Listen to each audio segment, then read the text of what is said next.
일단 한국 문제입니다. 한국 문제에 이제 지금 청와대의 공직자들이 일을 많이 하는 모양이에요. 이제 현직 대통령이 직원들이 너무 일을 많이 하니까 초인적 과로 상태에 있는 청와대 비서관들에게 대단히 미안하게 생각한다. 그래서 제가 이제 번뜩 떠오른 생각이, 그러면 청와대에는 주 52시간 적용을 받지 않는지, 받지 않는다는 이야기거든요. 그럼 청와대 공무원들은 주 52시간 제도 예외 있는데 그야말로 경제 전쟁 상태에 있는 반도체나 바이오나 이런 데 연구직들은 52시간 이상 일을 할 수 없도록 그렇게 법을 만들어 놓으면 안 되지 않습니까? 모든 대한민국 국민은 법 앞에 평등하기 때문에 당연히 청와대 비서관도 주 52시간제를 지켜야 되는 거죠. 그게 맞지 않습니까? 그러니까 대단히 이율배반적이구나 이런 생각이 들기도 하고, 청와대는 주 52시간제를 넘어가지고 주 80시간 90시간 이렇게 일을 하면서 CEO에 해당하는 현직 대통령이 초인적 과로 상태에 시달리는 청와대 비서관들이 너무 미안하다 이렇게 이야기하면서, 삼성 반도체는 주 52시간제를 위반하면 뭡니까? 벌금액을 때리겠다. 이게 말이 되냐 이야기예요. 말인지 방구인지 잘 모르겠는데 말이 안 되지 않습니까? 그러니까 이게 보면은 너무나 참 내가 볼 때 어이가 없어 가지고 오늘 이 보시기 바랍니다. 초인적 근로 청와대만 필요한가? 누구든지 여러분들 의문을 가지지 않겠습니까? 청와대 비서관들은 거의 대통령 입에서 초인적 과로에 시달리고 있다. 그러면 주 52시간 제도를 지키지 않는 거네. 그럼 당신들은 안 지키면서 왜 민간 기업들한테는 주 52시간 제도 지키라고 그렇게 이야기하는 거냐. 이런 이야기가 자연스럽게 나오지 않습니까? 20일 날 현직 대통령이 청와대 직원들의 과중한 초과 근무와 관련해서 한 말씀을 하셨는데, 초인적 과로에 노출된 청와대 비서진에게는 참으로 미안한 이야기지만 현재 대한민국은 전쟁터와 같은 상황이라 어쩔 수가 없다. 진짜 전쟁은 경제전쟁하는 사람들이지 않습니까? 공직자들이 하는 전쟁은 만들어진 부를 나누어 갖는 게임이고, 삼성전자나 SK하이닉스 하는 전쟁은 없는 부를 만드는 전쟁이지 않습니까? 국가 공직자의 1시간은 5200시간만큼의 5200만 시간의 가치가 있다. 이렇게 이야기하니까 제가 의의가 없기도 하고, 야, 어떻게 사람들이 이런 생각을 할 수 있을까? 이렇게 뭐 다른 거는 이제 필요가 없고, 엊그제 제가 소개해 드렸지 않습니까? 지금 피터 스타인버거, 이분이 이제 이번에 오픈 클로우를 히트 쳐가지고 굉장히 여러분들 명성을 얻은 사람인 거죠. 이번에 이제 오픈 AI사에 이제 참여하면서 올린 글을 며칠 전에 제가 소개해 드렸지 않습니까? 오스트리아 비엔나 출신이니까 유럽의 여러분들 근무 환경하고 그다음 미국의 근무 환경, 미국은 뭐라고 합니까? 좋은 아이디어가 있으면은 야, 그거 진짜 끝내주네. 우리 한번 힘을 합쳐 가지고 세상을 바꾸는 걸 만들어 보자. 뭐 이런 이야기가 나온다는 거지 않습니까? 동시에 미국의 이런 오픈 AI사를 가보니까 날밤을 새고 일을 하더라는 거죠. 24/7 24시간 일주일 동안 종일 일을 하더라는 겁니다. 오픈 AI사에 합당한 보상이 주어지고, 유럽에서는 여러분 그렇게 일하면 근로기준법을 위반했다가 여러분들 벌금도 내고 처벌받아야 된다는 거 아닙니까? 그 격차거든요. 미국의 혁신력이란 것이 똑똑해서 나오는 것도 있겠지만 중요한 것이 일을 많이 하지 않습니까? 그래서 이제 미국의 샌프란시스코에 거주하면서 제대로 일을 한번 해봐야겠다 이런 이야기를 하는 거지 않습니까? 오늘 여러분 여러분 나라의 명운을 결정하는 것이 정책과 제도지 않습니까? 이제 지금은 글을 좀 뜸하게 읽지만 옛날에는 글을 많이 읽었으니까 스페인 제국이라든지 영국 제국이 이런 나누지는 과정을 보면은 법과 정책과 제도에 따라 가지고 국가의 운명이 크게 달라지지 않습니까? 그러니까 재산권 제도를 존중했던 영국은 건강한 활동 건설적인 활동에 일을 많이 하도록 자기 것을 자기가 가질 수 있으니까 그렇게 해서 여러분들 세계사의 주역이 됐고 한때 영광의 제국이었던 스페인은 재산을 수시로 압수하고 몰수하는 그런 중앙집권체제가 정착되면서 이런 스페인도 어렵게 되고 그런 제도적 유산을 물려받은 남미 국가들도 그렇게 생활이 여유롭지 않지 않습니까? 말로 100마디 뻥을 쳐봐야 아무 소용이 없습니다. 정책과 제도가 시간을 두고 돌아올 수 없는 길로 사람들이 이끌게 되거든요. 그래서 나라 일을 하는 사람들이 정책과 제도를 잘 만들어야 되고 국민들도 그 정책과 제도를 잘 만드는지 감시 감독을 해야 되는 거죠. 중요한 정책과 제도가 도입될 때 그때 사람들은 무심코 할 수 있지만 그게 한 국가나 사회가 되돌아올 수 없는 길로 가도록 만들어버리지 않습니까? 2014년도에 한국의 사전투표 제도가 도입될 때 당시에 자유한국당이나 새누리당의 김무성이나 항우여 그런 당대표들은 별로 생각이 없었을 겁니다. 그러나 그게 한국이란 나라를 돌아올 수 없는 길로 인도해버린 거죠. 그것을 경제학계에서는 특히 신제도학파에서는 경로의존성이란 그런 용어를 쓰지 않습니까? 경로가 패스고 의존성이 디펜던스니까 패스 디펜던트 시어리라 하지 않습니까? 사전투표 제도가 2014년에 도입되고 난 다음에 한국은 영원히 돌아올 수 없는 길로 가버리게 된 거죠. 그게 10년이니까 앞으로 20년 30년 이렇게 되면은 그때 역사가들이 그렇게 쓸 수 있을지는 모르겠는데 그래서 정책과 제도를 도입하는 것이 엄청나게 중요한 거죠. 그리고 국민들은 그걸 계속 감시 감독을 해야 되고 아마 한국이 다음에 여러분들 어려워지게 되면은 주 52시간 제도 도입이 큰 역할을 할 겁니다.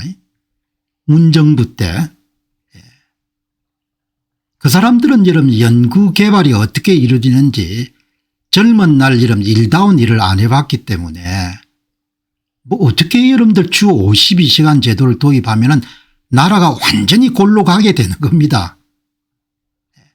시간을 두고 여러분들 도저히 돌아올 수 없는 강을 건너도록 만들어버리는 거죠. 탈원전 이런 정책은 어마어마한 정책이지 않습니까? 그러니까 아무리 여러분들 결심을 하고 우리가 잘해보자 열심히 하자 우리가 남이가 이렇게 봐야 소용이 없는 겁니다. 정책과 제도가 바뀌게 되면은 그걸로 인해서 완전히 돌아올 수 없는 강을 건너버리게 되는 거죠. 주 52시간 제도는 치명적인 제도인 겁니다. 저는 현직 대통령이 초인적 근무를 하는 청와대 비서관들에게 미안하다 이렇게 이야기를 하는데 저는 지금 한국의 여러분들 회장이나 그런 최고 경영진들 CEO들이 어떤 상황에 처인지 모르겠습니다. 제 생각으로는 주 52시간 제도를 이뤄해 가지고 연구개발에서 뒤떨어질 수밖에 없습니다. 한국 사람들이 유별이 똑똑나가 이런 IQ가 2배나 3배 정도 되면 모를까 사람들 머리라는 것이 비슷하기 때문에 결국은 연구 성과나 개발 성과라는 것은 투입 시간에 필요하거든요. 일을 해본 사람들은 알지 않습니까? 일이라는 것은 발동이 걸렸을 때 집중적으로 밀어붙여야 새로운 것을 만들어낼 수가 있는 거죠. 일을 집중적으로 해야 여러분들 새로운 것이 나오는 겁니다. 일을 하다가 말다 이렇게 하면은 백년 하청처럼 새로운 게 나올 수 없는 겁니다. 영어 표현으로 stop and go라고 이야기하지 않습니까? 좀 하다가 스탑하고 고하고 스탑하고 고하고 스탑하고 고 하면은 하루 만에 이런 마칠 일을 3일 4일이 걸려도 질질 끌지 않습니까?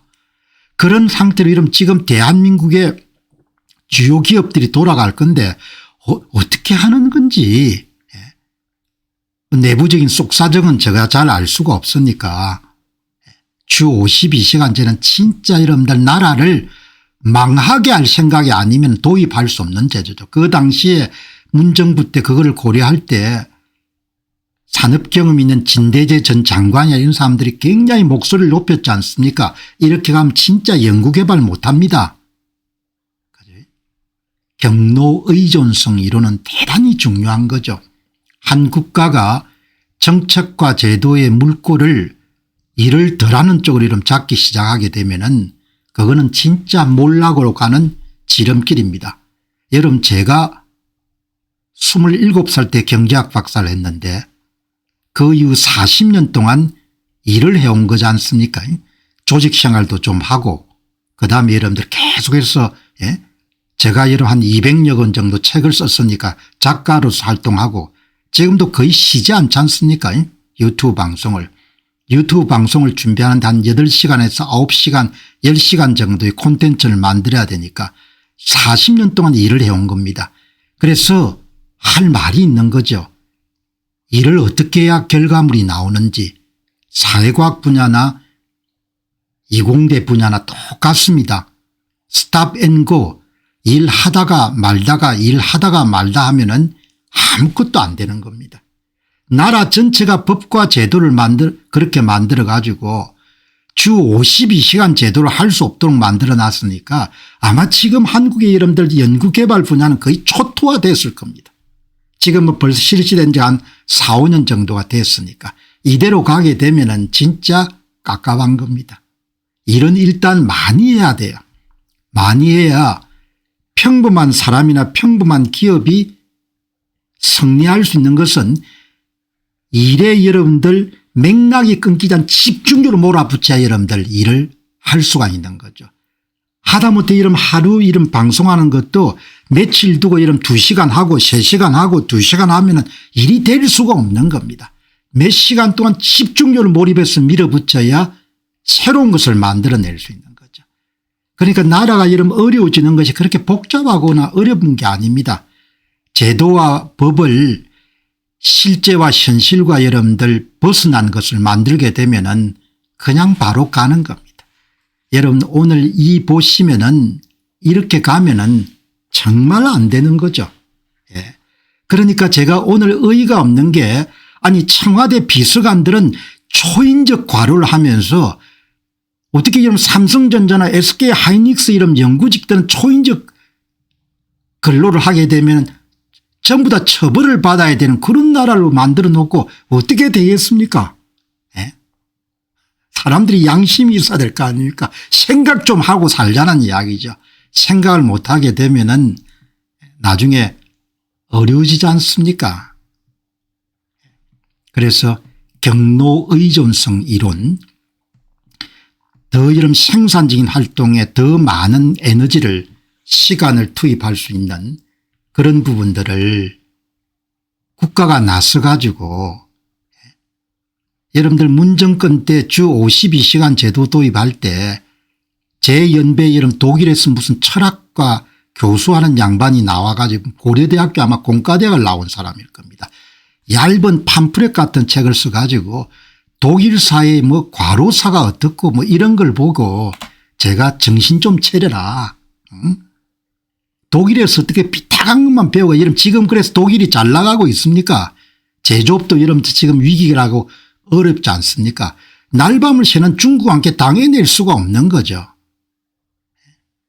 그러니까 제 이야기의 요지는 대통령 말씀이 초인적 과로를 하는 청와대 비서관들이 미안하다 이렇게 이야기만 할 게 아니고 민간 기업들한테 그렇게 주 52시간 제도를 벗어날 수 없도록 연구개발진들을 과두리 양식장에 다 집어넣어 놓고 나면은 진짜 나라가 가난해진다 이야기죠. 청와대 비서관들이라면 1시간보다 삼성전자 연구원들이라면 1시간이 훨씬 더 부가가치가 높지 않습니까? 내가 이런 이야기 한다고 바뀔 건 없겠지만 어리석은 인간들이 어떤 인간들입니까? 아무리 경고하고 타이르고 설득하려고 해도 안 듣다가 나중에 뻥 터져가지고 울고불고 그때 깨우치는 인간들이 가장 불쌍한 인간들이지 않습니까? 지금 나라가 돌아가는 걸 보면 그걸 전부 다 보이지 않습니까? 그렇게 여러분들이 이야기하고 그렇게 외치고 그렇게 뭐죠? 이야기해도 막 그냥 기다듬어처럼 여러분들 입 다물고 그냥 아무 일도 없는 것처럼 하더만 전부 다 죽을 고생을 하지 않습니까? 일을 해봐야 돼. 일을 일단 많이 해야 되죠. 평범한 사람이 여러분들 먹고 사는 일을 해결하는 방법은 남보다 일을 좀 많이 해야 되지 않습니까? 오늘 여기 대통령이 초인적 글로 청와대만 필요한가 이런 걸 보고 지금이라도 안 늦었으니까 연구개발이 필수적인 그런 직종에 관해서는 주 52시간 제도를 풀어서 청와대 여러분들 비서관만 초인적 근로를 할 게 아니고 삼성전자나 SK하이닉스의 연구개발진들도 초인적 여러분 근로를 하도록 그렇게 여러분들 해야 안 되겠느냐. 어리석으면 뭐 나중에 어떻게 하겠습니까? 그냥 결국은 비용 치르고 난 다음에 제도 정책 잘못 정하면은 진짜 고생합니다. 뭐 그거는 돈으로 시간이 흐른 다음에 대개 이제 드러나게 되는 거죠. 중국이 여러분들 침량을 들고 날밤을 새는 겁니다. 날밤을 새기 때문에 밀리지 않습니까? 제가 자주 말씀드리지만 지금은 미국의 코스코나 샘스 같은 할인 매장에 매대는 대부분 여러분들 가전이나 TV가 한국산이 주를 이루고 있지만 판매량이 급증하지 않습니까? 중국 제품들이 가전이나 판매량이 난 몇 년 안 걸릴 걸로 보거든요. 그지? 그래서 요지는 뭔가 하니까 이런 집중해서 몰입해서 끝장을 볼 때까지 일을 밀어붙여야 일의 결과물이 나온다 이야기죠. 그렇지 않고 조금 하다가 여러분들 땡 해서 퇴근하고 다음날 출근했으면 또 땡 해서 퇴근하고 나면은 이른바 스탑 앤 고 방식으로 일을 하게 되면 백년 하청이 될 수 있다는 거죠. 지금 기술 전쟁을 보게 되면은 도저히 그렇게 해가지고 이길 수가 없는 겁니다. 그러면 그 이야기를 안 들으면 나라에 수용을 안 하면 어떻게 되겠냐. 그러면 가난해지는 겁니다. 뭐 다른 방법이 없는 겁니다. 자, 여기 이제 오늘 보시면은 바뀐 거 아무것도 없습니다. 그냥 이름만 바뀐 거죠. 트럼프 미국 대통령이 관세를 이제 5% 더 인상한 겁니다. 그리고 이제 지난번은 경제 비상 권한법 이런 것이 기초했는데 그거는 이제 위법이라고 미국의 대법원이 6대3으로 이제 판기정을 했으니까 이번에는 이제 무역법으로 바꾸어 가지고 추가 관세를 때린 거죠. 그러니까 똑같이 15%가 된 겁니다. 전 품목에 대해서. 여기 이제 그래서 오늘 이 상황을 조금 더 이런 보기 위해 가지고 굉장히 이제 트럼프 대통령은 굉장히 미국 대법원 조치에 대해서 이제 불쾌하게 여기는 겁니다. 13시간 전에 미국의 공화당은 스스로에게 너무 그렇게 충성심이 없다. 그렇게 이제 그런 글을 올린 겁니다. 그러니까 이번에 6대3으로 판결이 내린 데는 미국의 로버츠 대법관을 포함해 가지고 대법원장이죠. 추가적으로 보수 색채의 대법관이 손을 들었기 때문에 6대3으로 이렇게 판결이 내렸지 않습니까? 거기에 대해서 이제 불만을 공화당원들은 스스로에게 너무나 불충실합니다. 단결하고 뭉치고 승리합시다. 이게 14시간 전에 13시간 전에 올렸습니다. 그다음 16시간 전에는 좀 더 지적해서 불만을 토로합니다. 오늘 제가 큰 반대를 무릅쓰고 임명한 2명의 연방대법관 닐 고서치와 에이미 코니 베런에게 일어난 일은 사람들이 좋아하든 말든 민주당원들은 절대 일어나지 않는 일 같습니다. 로버츠 대법원장은 도널드 트럼프 미국 대통령이 임명을 하지 않았고 이번에 반대표를 던진 닐 고서치하고 에이미 코니 베럿 여성분일 겁니다. 이분은 이제 트럼프 대통령이 지명을 한 사람이죠. 그들은 우리 측의 논거가 아무리 훌륭하더라도 거의 매번 공화당에 반대하는 표를 던질 뿐 결코 자신들의 진영에 반대하지 않습니다. 적어도 저는 로버츠를 임명하지 않았습니다.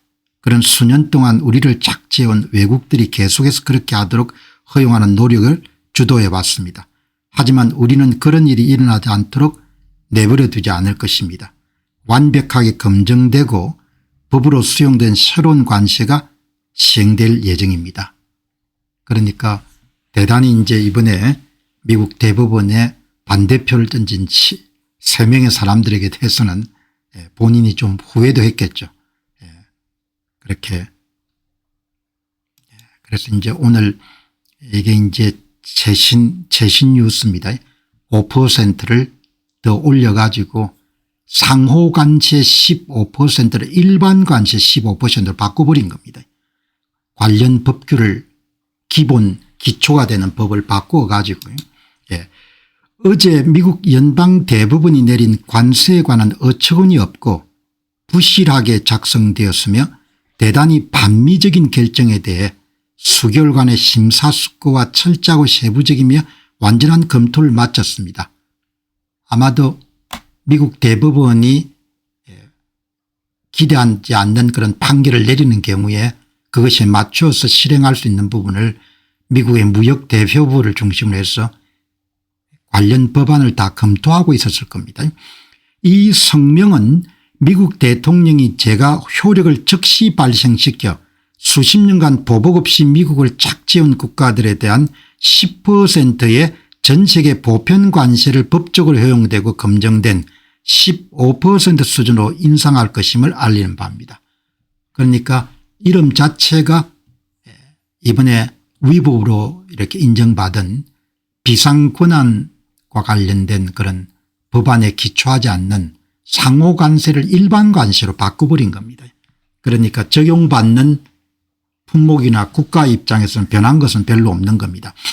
앞으로 몇 달 내에 트럼프 행정부는 새로운 법적 허용 관세를 결정 및 발표할 것이고 이것은 미국을 다시 위대하게 그 어느 때보다 더 위대하게 만드는 대단히 성공적인 과정을 지속할 것입니다. 15% 일반 관세를 매기겠다 그렇게 이야기한 겁니다. 자, 그래서 여러분들 오늘 여기 이제 이 뉴스가 굉장히 중요한 뉴스니까 여기 이제 국내 신문에서도 트럼프 10% 글로벌 관세 15% 수준으로 인상할 것. 단 하루 만에 5%포인트를 인상하다. 이렇게 여러분들 오늘 톱 뉴스가 이렇게 나온 겁니다. 자, 여기 이제 보시면은 이제 인상할 것이다. 이렇게 나왔는데 이 관련 내용이 이제 상호관세 중국, 멕시코, 캐나다 등을 겨냥한 이른바 페타닐 관세 부과가 위법한다는 연방대법원 판결에 맞서 도널드 트럼프 대통령이 20일 날 전 세계 국가의 수입품을 대상으로 10%의 새로운 관세를 부과한 가운데 하루가 지난 21일 날 이 관세를 월드와이드 테리프 일반 관세라고 이렇게 보면 되겠네요. 상호 관세에서 일반 관세로 바뀐 겁니다. 기존 10%에서 15%포인트 오른 5%포인트가 오른 15%로 인상하겠다고 밝혔다. 그러니까 이제 뭐 그동안 관련 법규가 이런 비상권한 행사와 관련된 법규에 기초한 그런 관세 환급은 뭐 앞으로 어떻게 진행될지 조금 더 두고 봐야겠지만 추후에 부과되는 관세는 상호관세 15%가 일반 관세 15% 정도로 그냥 전환된 거다 이렇게 보면 되겠죠. 예, 여기 보시면은 이번에 이제 부과된 것은 국제경제비상권한법 IEEPA에 기초한 것이 이제 상호관세 15%였습니까? 그게 이제 미국의 연방 대부분의 6대 3으로 이렇게 부결이 됐기 때문에 이제 법을 바꿔 가지고 기초한 법을 바꿔서 무역법 122조를 근거로 새로운 10% 관세를 부과하는 행정명령에 서명했고 그걸 5% 올리니까 15%가 되는 거죠.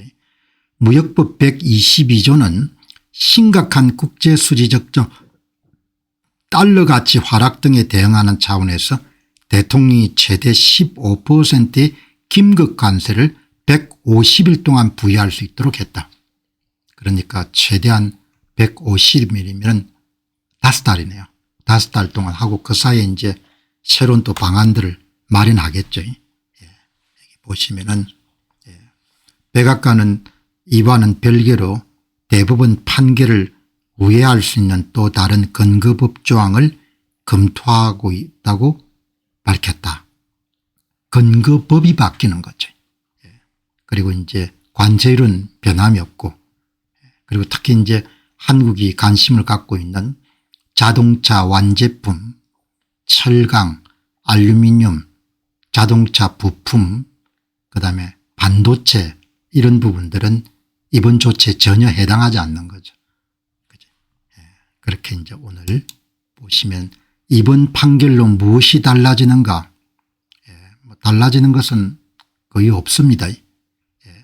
전 세계에 적용되는 상호 관세가 사라지고 그리고 모든 국가가 미국에 수출하는데 통과세로 15%라는 일반 관세를 지불하도록 하는 그런 쪽으로 바뀐 거기 때문에 달라진 게 없는 거죠. 트럼프 행정부가 상호관세와 별도로 특정 품목에 대해서 매기는 관세는 그대로 유지되고 자동차 부품이 15%, 철강 알루미늄 50%, 지금 이제 반도체는 미국 내 반도체 투자와 관련해서 이제 협상 중인 거죠. 그렇게 이제 보시면은 좋을 것 같습니다. 그래서 연방 대법원이 판결이 있었음에도 불구하고 실질적 영향은 거의 미치지 않을 것으로 본다. 그렇게 보시면 될 것 같고 스캇 베슨트 재무장관이 입장을 분명히 밝혔더구먼요. 상호 관세를 대체할 수단으로 통상법 301조 무역확장법 232조 122조를 직접 거론하면서 정확히 같은 관세 정책을 시행에 옮기겠다. 그렇게 하니까 여러분들이 참조하셔 가지고 여러분들 보시면 좋을 것 같습니다.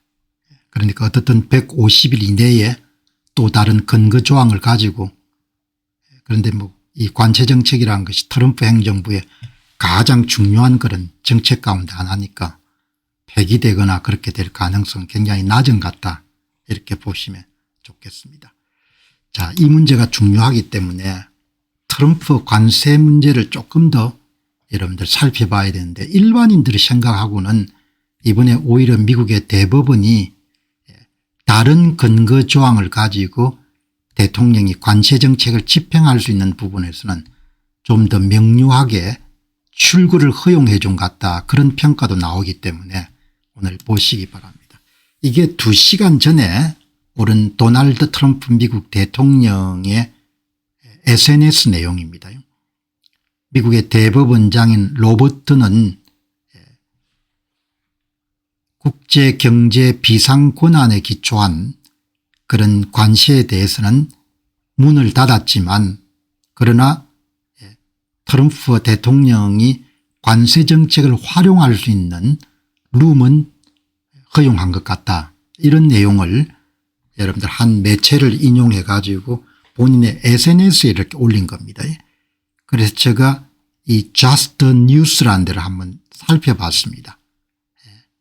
로버트 미 연방 대법원장이 관시에 대해서는 문호를 닫았지만 트럼프 대통령이 다른 수단을 활용할 수 있는 그런 여지는 남겨두었다, 이런 내용을 이야기를 하는데, 그 내용의 여러분 핵심은 미 연방 대법원은 대통령이 IPA를 근거로 관세를 부과할 권한이 없다고 판결했다.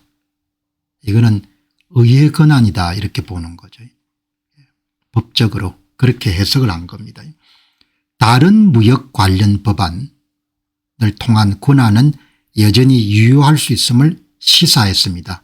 시사한 것이 아니고 그렇게 판결문에 적어 놓은 거죠. 대부분이 한쪽 법적 문을 닫았음에도 불구하고 트럼프 대통령은 다른 법적 경로가 열려 있다고 주장하는데, 그 내용이 여러분들 법안에 표시가 되어 있습니다. 표시가 되어 있기 때문에 그걸 이제 우리가 정확하게 이번에 알고 있는 것이 미 연방 대법원의 관세 결정에 대한 판결을 이해하는 것이니까, 여기 보시면 국제긴급경제권한법, 국제비상경제권한법 IPA에 근거한 대통령이 주도하는 관세 부과는 불법이다, 이렇게 여러분들 미 연방 대법원이 6대3으로 판결을 내린 거죠. 트럼프 대통령이 IPA를 근거로 부과한 상호 관세는 무효다, 이렇게 판결한 거죠. 그렇지만 이거는 의회 권한이다, 이렇게 법을 그렇게 해석한 거죠. 그런데 이제 다른 법적 경로를 통해 관세를 확대할 수 있다, 이 부분은 대법원이 아마 판결문에 그렇게 들어있는 것 같아요. 그래서 기사 제목처럼 로버츠 미 대법원 원장이 관세 문을 닫았지만 트럼프가 승리할 여지는 충분히 남겨두었다, 이렇게 표현한 거죠. 그래서 관련 여러분들 조치를 이렇게 법안을 한번 봤습니다. 대법원은 명확히 이렇게 판시했습니다. IPA는 대통령에게 관세를 부과할 권한을 부여하지 않았습니다. 대법원은 이런 법을 해석할 권한을 갖고 있으니까 대법관 9명에서 6대3으로 이렇게 대통령 권한이 없다, 이렇게 판결한 겁니다. 그러면 중요한 제한을 둔 거죠.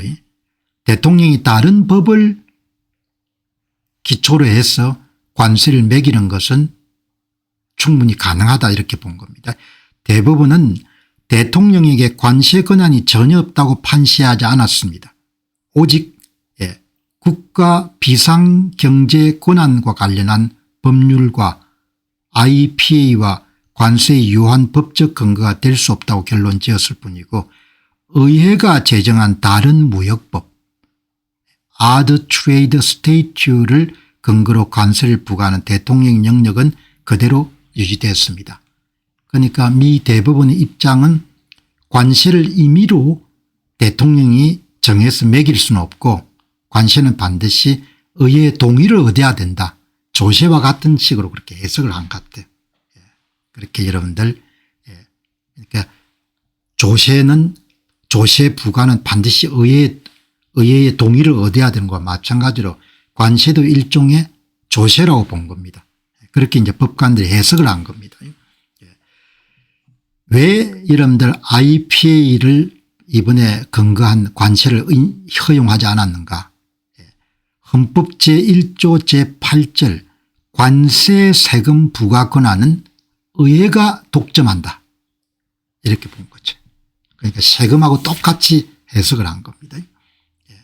그래서 IPA 문구를 보게 되면 Regulate Importation, 그 수입을 규제한다는 그런 조항은 있지만 그런 IPA 근거 법령 안에 관세, 테리프, 듀티, 텍스 같은 단어가 전혀 없기 때문에 대통령이 임의적으로 관세를 정해서 매길 수는 없다, 그렇게 부여한 겁니다. 그리고 이제 역사적 사례로는 IPA 제정 이후에 48년 동안 어느 대통령도 이 법으로 관세를 부과한 적이 없다. 법관들은 항상 보수적이니까. 그리고 이제 이번 법안을 보면서도 다시 한번 생각하는 것이 법관들이 보는 나라 일하고 대통령이 보는 나라 일이 다른 거죠. 그러나 법 해석은 법관들이 갖고 있기 때문에 이번에 트럼프 대통령의 그런 추진을 브레이크를 건 겁니다. 레귤레이트란 단어가 아무리 넓게 해석돼도 과세까지는 포함이 되지 않는다. 이렇게 이제 본 거고, 그렇게 이제 해서 이제 오늘 보시게 되면은 다른 그런 한국과 관련된 중요한 내용들은 변한 게 별로 없는 거죠. 판결문과 다수 의견은 대통령이 다른 법적 근거에 기초한 관세 부과는 일체 법관들이 탑재하지 않았다. 그렇게 보시면 좋겠습니다. 자, 여기 이제 보시면 다음은 세계 문제입니다. 제 며느리가 일본인인데 일찍 일어나서 늘 이 방송을 보고 공부한답니다. 대단한 며느리네요. 일본인들이 성실하죠. 예의가 바르고 남 이야기 잘 안 하고 남 신세지는 걸 되게 싫어하죠. 남 신세지는 걸 싫어하죠. 일본 사람들이. 그 남 간섭을 잘 안 하고 뒷말들이 별로 없습니다. 일본에 생활하면 좀 편하죠. 딴 사람 이야기를 잘 안 하니까. 자, 그럼 여러분 오늘 이 트럼프 관세 문제와 관련해서 세계 문제에서는 트럼프 관세의 미래를 한번 살펴보겠습니다. 이런 이제 큰 정책 변화가 있을 때는 나라 일을 하는 사람들도 잘 판단해야 되지만 시민들도 잘 이해를 하고 있어야 되는 거죠. 이제 오히려 미국 대법원이 관세를 정상화하는 그런 길을 터주었다 이렇게 해석하는 게 있네요.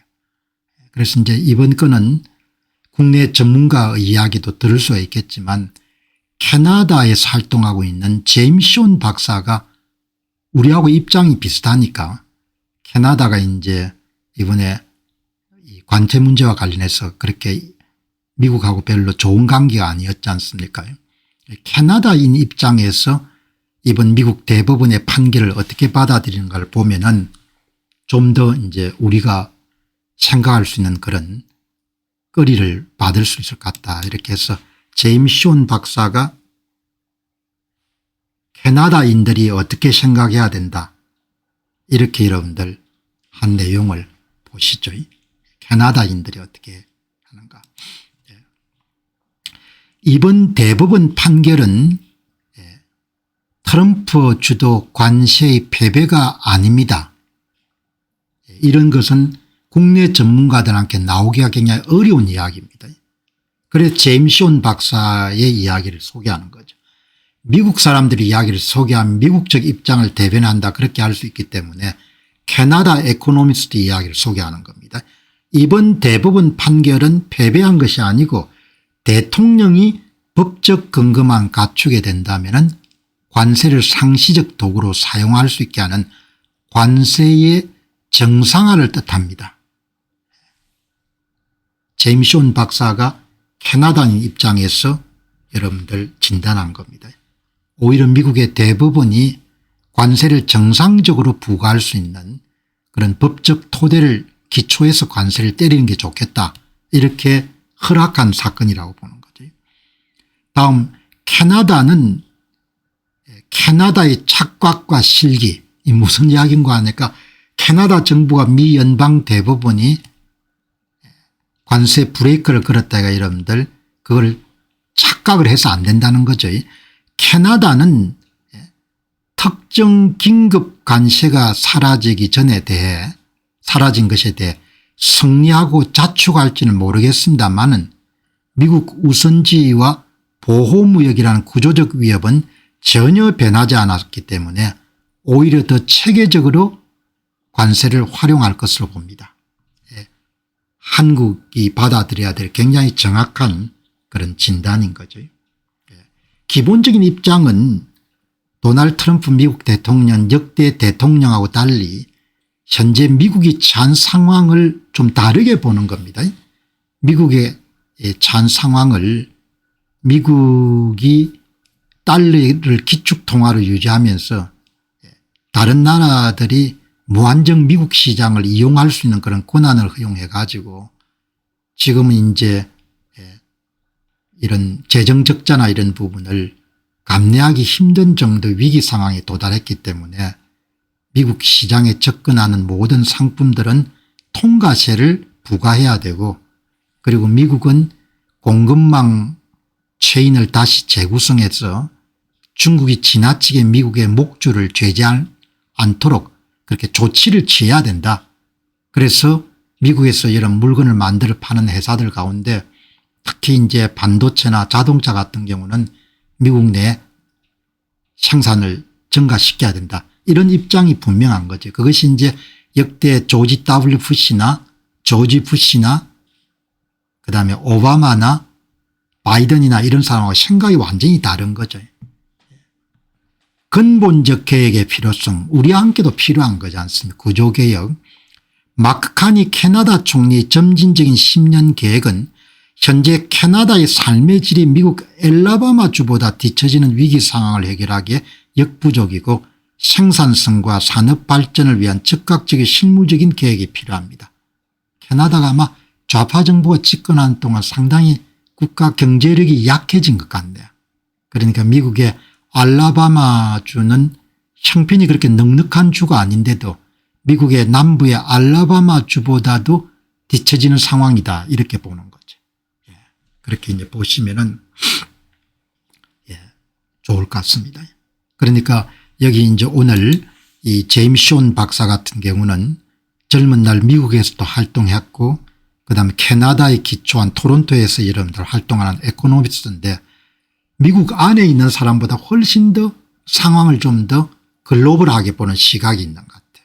그리고 특히 이제 캐나다인들한테 대해서 주는 조언은 한국인들에게 주는 조언하고도 거의 맥을 같이 하겠죠. 그러니까 이번은 그 관세의 정상화에 물꼬를 연 그런 판결이다 이렇게 보는 거죠.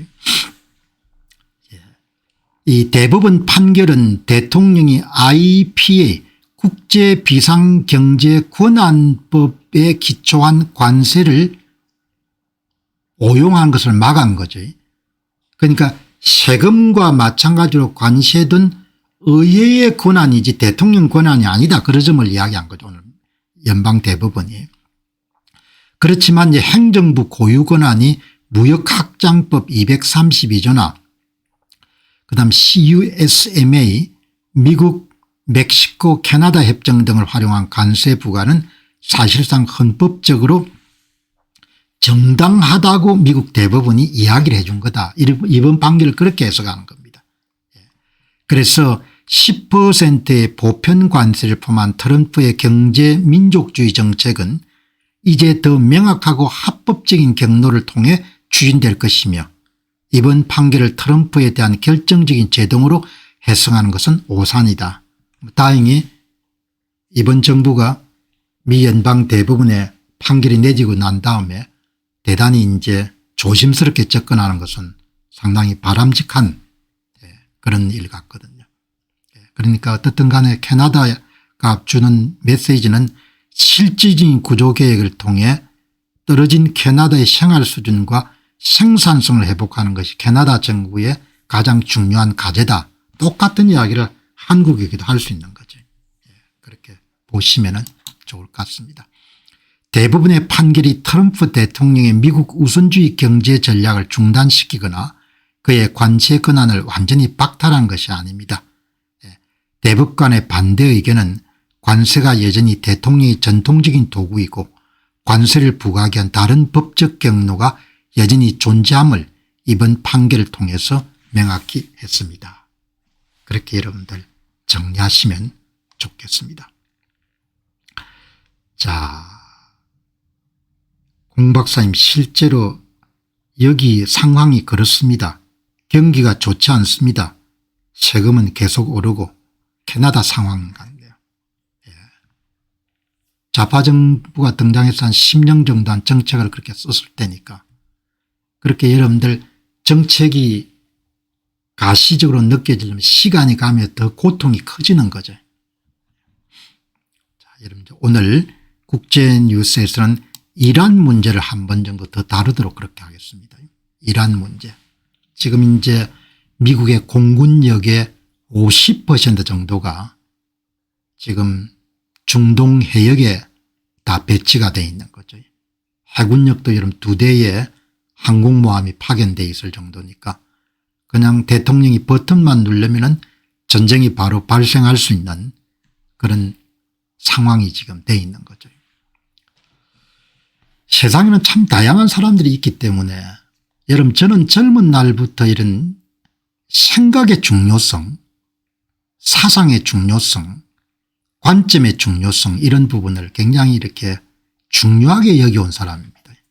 그러니까 지금 자기가 처한 그런 형편이나 이런 것도 내가 불행하다 이렇게 생각하면 불행한 거지 않습니까 본인이. 그러나 지금 좀 어렵긴 하지만 그래도 참 내가 후기 조선시대에 태어나지 않고 지금 이렇게 이런 플랫폼을 통해서 매일 아침에 정보를 공급받을 수 있으니까 참 좋은 세상에 산다. 이렇게 하면 여러분 긍정론을 가지는 거지 않습니까. 한 사람이 갖고 있는 가치관, 인생관, 세계관 이런 것은 엄청나게 중요한 거죠. 중요한데 오늘 굉장히 중요한 그런 일을 이렇게 본 겁니다. 이분이 애리조나 주지사를 지낸 마이크 허커비 주 이스라엘 대사입니다. 주 이스라엘 대사고 아마 침례교회 목사를 하신 분 같아요. 존 마이크 허커비라는 분입니다. 이분하고 미국의 대표적인 보수 농객 팍스뉴스에서 이런 근무했던 이런 터커 아주 이제 지명도가 높은 사람이죠. 이 사람하고 이런 인터뷰를 2시간 이상 한 겁니다. 2시간 이상 했는데 여기 이제 이 터커라는 사람이 이 보수적인 색채가 강한데 사안별로는 제가 또 이해하기가 힘든 그런 주장을 많이 펼치는 얼마 전인가 이란 폭격을 가할 때 끝까지 트럼프 대통령을 비난했거든요. 입장을 달리했는데 제가 이분이 갖고 있는 명성이나 이런 부분은 인정하지만 좀 생각이 짧다는 생각이 들었거든요. 본인이 반대 의견을 필요하더라도 대통령이 결정을 내리게 되면은 잘 되기를 바라야 하는데 끝까지 여러분들 그렇게 반대하는. 그리고 이제 터크는 2020년도 미국의 대선을 조금 이렇게 공정하게 보도해 가지고 팍스뉴스에 나오게 됐지 않습니까. 이게 이제 보니까 세계관의 충돌인 겁니다. 세계관의 충돌. 두 사람이 이런 애리조나 주지사를 오래 지냈네요. 애리조나 주지사를 오래 지냈던 이런 마이크 허커비 주 이스라엘 대사하고 침례교 목사 출신일 겁니다.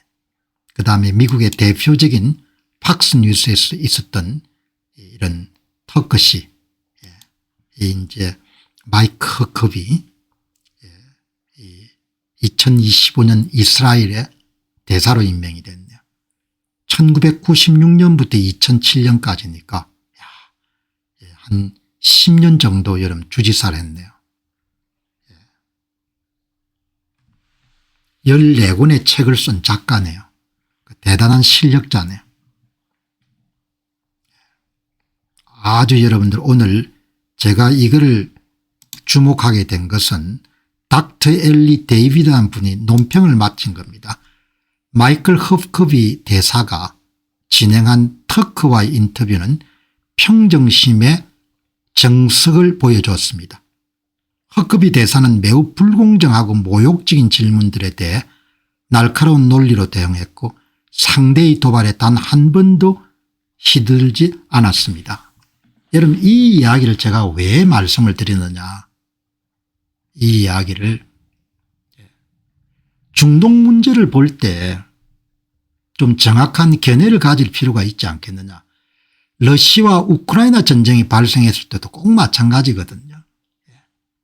그러니까 세계를 보는 그 시각이 좀 정립이 돼 있으면은 중동 문제를 볼 때도 마찬가지인 거죠. 그거를 아주 극명하게 드러낸 인터뷰이기 때문에 우리가 중동 문제를 볼 때 어떻게 봐야 되느냐 이런 문제하고 관련된 거죠. 이렇게 똑똑한 사람들도 완전히 중동 문제를 다르게 보는 겁니다. 우리는 권위라든지 직책이나 명성에 휘둘릴 필요는 없거든요. 옳은 게 뭐냐 이런 부분이 중요하지 않습니까? 옳은 게 뭐냐. 옳은 게 여러분들 그냥 쓰레기통에 들어가는 시대가 돼버렸으니까 그 비용이 앞으로 크겠죠. 여기 이제 보시면은 이 터크 칼슨은 이스라엘에 대해서는 대단히 부정적이에요. 이스라엘에 대해서는 저는 그걸 이해하기가 힘들거든요. 이스라엘의 존립에 이란의 이런 핵 보유라는 것은 치명적이니까 치명적인데 그 부분에 대해서 여러분들 본인 태도가 좀 모호한 겁니다. 이스라엘에 존재할 권리나 유대인의 토지에 대한 역사적 연고에 대해서 그러니까 이스라엘은 존재해야 된다. 존재할 권리가 있다. 이런 문제에 터크 씨가 동의를 안 하는 겁니다. 그래서 2025년도에 트럼프 대통령이 주도했던 그 이스라엘의 이란의 핵무기 시설 공격에 대해서도 끝까지 반대를 한 거거든요. 그리고 이스라엘을 미국의 전략적 자산이 아닌 순전한 부담이자 보잘것없는 국가로 묘사하며 걸프 국가들과의 관계가 이스라엘보다 훨씬 중요하다고 주장합니다. 아주 큰 차이인 거죠.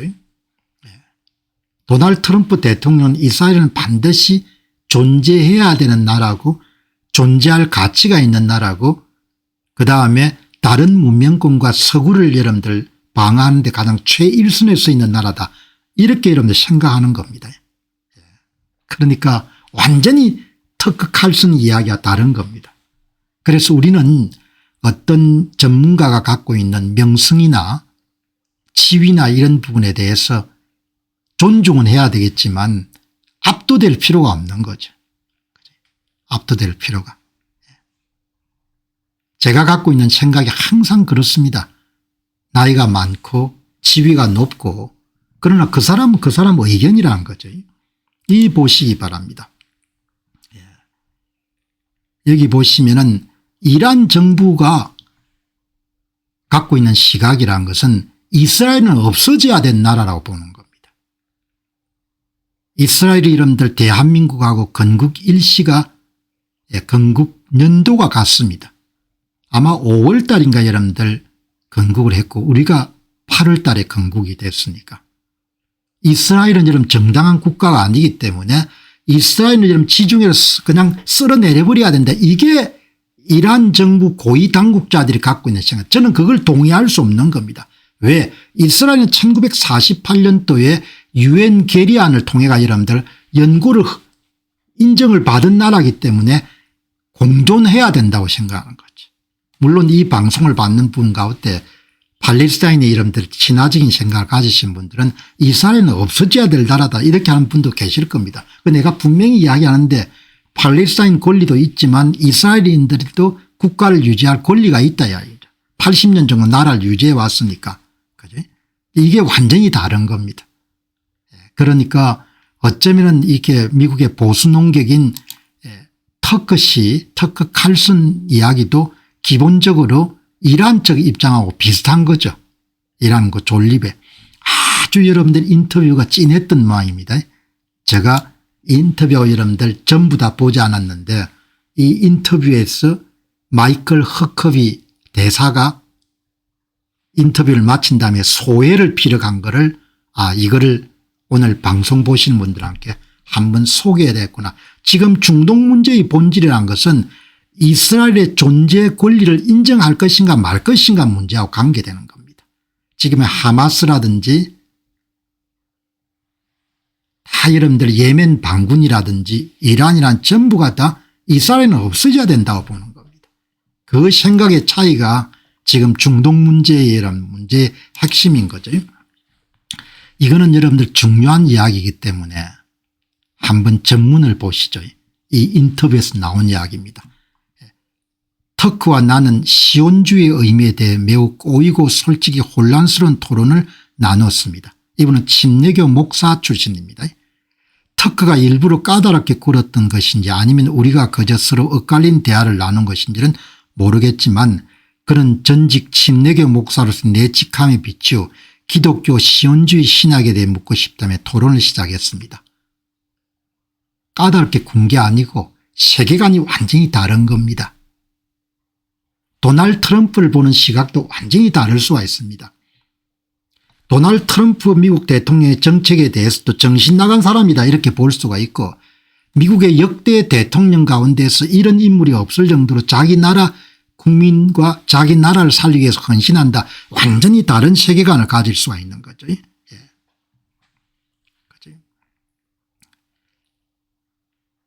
하지만 그는 자꾸만 다른 주제들 신학과 무관하고 이스라엘이나 시온주의와는 더더욱 상관없는 말 그대로 다른 나라들에 대해 이야기의 화제를 돌렸습니다. 그래서 제가 아주 명확하게 말씀드리겠습니다. 이런 게 굉장히 마음에 드는 겁니다. 자기 논지를 분명하게 이야기합니다. 터크는 사실 정치적 시온주의 정의에 더 관심이 있어 보였기 때문에 설명하자면 간단합니다. 시온주의가 뭔지. 시온주의라 하면 이스라엘이 안전하고 평화롭게 존재할 권리가 있다는 믿음입니다. 그게 전부입니다. 아주 단순하고 명확합니다. 여러분들 사람이 살아가며 정직하고 생각이 정리가 돼 있는 사람은 꼬지 않는 겁니다. 이렇게 간단하게 합니다. 시온주의가 뭐냐. 이스라엘의 존재 권리를 인정하는 거다. 이란 이름 고위 당국자는 이스라엘은 죽어야 된다고 없어져야 되는 나라다 이렇게 보는 겁니다. 그 차이인 겁니다. 터크는 이런 보수 농객으로서 이름을 날렸지만 제가 볼 때는 이스라엘이 없어져야 될 나라라고 보는 견해에 가깝다고 그렇게 보는 거죠. 평소에 여러분들 시각을 보면은 그러니까 이렇게 명확한 입장에 서 있으면 중동 문제를 볼 때도 자기 견해가 명확할 수가 있는 것이고 러시아 우크라이나 전쟁을 볼 때도 그 견해가 명확할 수가 있는 겁니다. 아주 간단 명확한 겁니다. 시온주의는 이스라엘이 안전하고 평화롭게 존재할 권리가 있다는 믿음입니다. 여러분 이렇게 명쾌하고 간단 명료한 답이 왜 나올 수 있느냐. 이분이 여러분들 지적으로 계속해서 노력해 온 분이기 때문에 가능할 겁니다. 아주 생각이 여러분 잘 정리가 되어 있는 겁니다. 이스라엘을 지지하는 신학적 근거가 없는 수많은 기독교인도 실은 시온주의자들입니다. 왜냐하면 그들은 이스라엘의 안전과 평화 속에 존재할 권리를 지지하기 때문입니다. 제가 갖고 있는 견해하고 너무나 일치하기 때문에 오늘 한 번 정도 더 이야기하는 거. 아, 내 생각이 틀린 생각이 아니었구나. 예를 들어 지난 두 번의 교황은 모두 이스라엘을 방문했습니다. 2009년 5월에 교황 베네딕트 16세와 2014년 5월에 교황 프란치스코는 모두 똑같은 말씀을 하셨습니다. 이스라엘 국가가 존재할 권리가 있고 국제적으로 합의된 국경 내에서 평화와 안전을 누릴 권리가 있다는 사실이 보편적으로 인정되게 합시다. 복잡한 게 하나도 없는 겁니다. 현재 이스라엘 문제, 중동 문제의 핵심은 바로 여기에 있는 겁니다. 이걸 인정하지 못하겠다는 겁니다. 그게 이란 측의 입장이고 하마스의 입장이고 다 그런 겁니다. 터크 나는 우리 인터뷰 동안 당신으로부터 이스라엘의 존재 권리를 지지한다는 답변을 끌어낼 수 없었습니다. 터크는 이스라엘 존재를 인정하고 싶어 하지 않는 겁니다. 그래서 반듯한 세계관을 갖추는 것이 얼마나 중요한 일인지 이렇게 어마어마한 영향력을 행사할 수 있는 여러분들 팍스뉴스의 간판 앵커였던 터크조차도 이렇게 삐딱한 생각을 갖고 있는 겁니다. 하지만 그때도 말했고 다시 한번 말하건대 누군가가 시온주의가 되기에 그것이 성경의 명령이라고 믿어야 될 이유는 없습니다. 당신이 해야 할 일은 오직 이스라엘이 존재할 권리가 있다고 믿는 겁니다. 얼마나 명쾌하게 이야기를 하는 겁니까. 왜 그 말을 못하는 것입니까? 저는 인터뷰 내내 여러 번 물었지만 당신은 한 번도 직접적인 답변을 하지 않았습니다. 당신은 이스라엘에 존재할 권리가 있는지 없는지에 대해 답하기를 거부했습니다. 여러분 이렇게 진실한 것이 간단한 겁니다. 거짓은 복잡하게 만들죠. 사건을 외면하게 만들고 빙빙 둘려서 말하고 엉뚱한 수 끌어올리는 겁니다. 특허가 이런 인터뷰에서 꼭 한 짓이 뭔고 하니까 핵심을 계속 피하는 겁니다. 핵심을. 이스라엘은 존재할 권리가 있다. 이게 여러분들 그냥 시온주의자인 겁니다. 이 간단한 것이 여러분 헷갈리기 때문에 가끔 중동 문제 여러분들 방송하다 보면 미국이 여러분들 유대인의 나라라는데 뭐 별별 이야기가 다 많이 나오는 거죠. 자, 그래서 여러분들 세계관 반듯하고 올바른 세계관을 가지는 것은 대단히 중요하죠. 오늘날 한국이 겪는 그런 어려움의 이면에는 세계관의 여러분들 혼란 같은 부분이 큰 역할을 하는 거죠. 세계관이 여러분들 직결 인생관이나 가치관이나 정의관하고도 다 맞물리지 않습니까? 옳고 그름이 여러분들 흔들리고 참이 거짓으로 둔갑하고 거짓이 참으로 둔갑되는 걸 우리가 지금 지켜보고 있지 않습니까? 그게 이런 다 중요한 게 뭔가 하니까 인생관 세계관 가치관이 흔들리는 겁니다. 우리가 중국 편에 붙으면 어떠냐 뭐 이런 이야기도 다 마찬가지인 겁니다. 우리가 사회권 선진국을 만들자 이런 이야기도 전부 다 그런 겁니다. 결국 생각의 결과물로 개인이든 나라든 운명이 결정이 되는 거죠.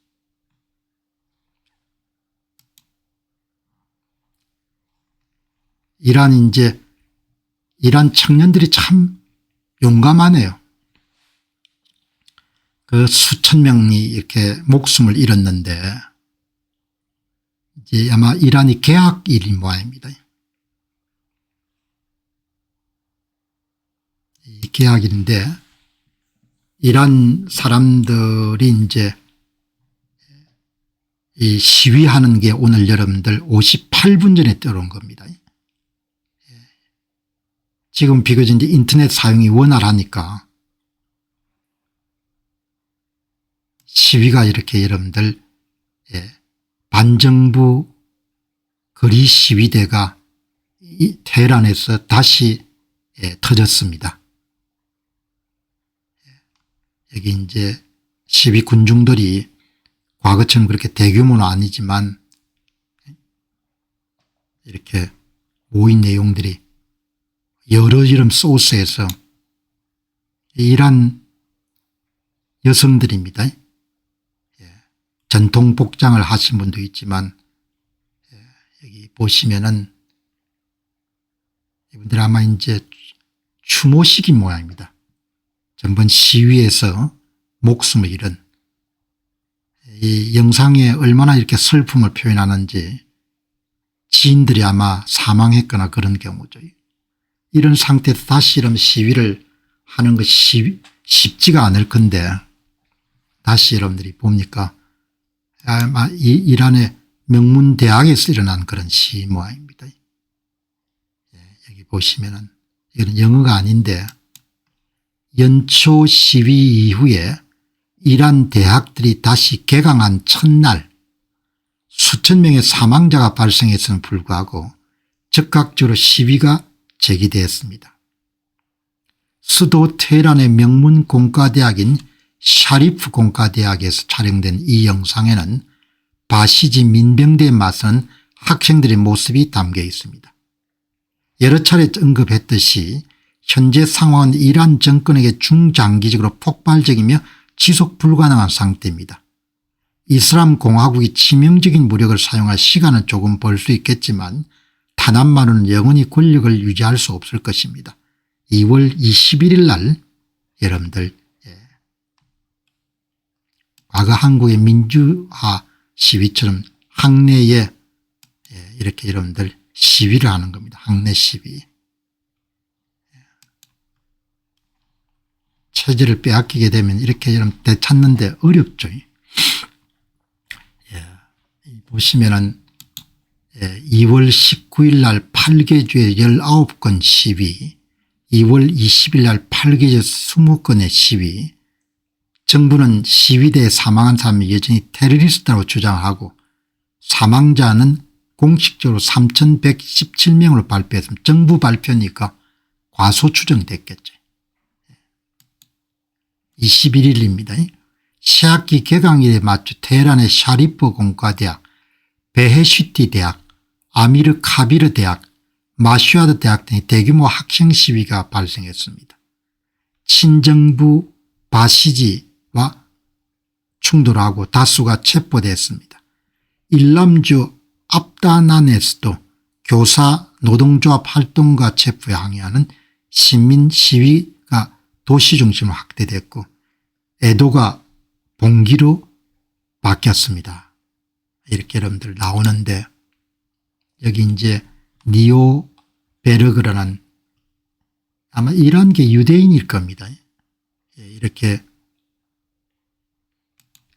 역사적으로 이란에서 가장 진보적인 집단인 대학생들이 이제는 좌파 사상을 비난하며 샤 이란 국왕을 찬양하는 구호를 외치고 있다는 사실은 엄청난 사건입니다. 그들의 구호는 주로 독재자에게 죽음과 같은 모호하고 별로 유용하지 않은 슬로건이었습니다. 엄청난 수의 학생 인파가 자비드 샤를 외치는 것은 거대한 진화입니다. 서구의 대학들이 매우 민족주의적으로 변하며 과거로의 회귀를 요구하는 것을 상상이나 할 수 있겠습니까? 이란과 함께 해 주시기 바랍니다. 그렇게 나오는데 어쨌든 가끔 이란 진행 상황 지금 이제 핵과 관련해서 협상이 계속 진행 중에 저는 굉장히 부정적으로 보는데 결과가 어떻게 나올지 잘 모르겠네요. 자, 여러분 오늘 여기 정도까지 마무리하고 이제 다음 투자 문제 들어가도록 그렇게 하겠습니다. 지금 이제 오늘 비트코인 가격이 많이 내렸지 않습니까? 비트코인 가격이 많이 내려가지고 아마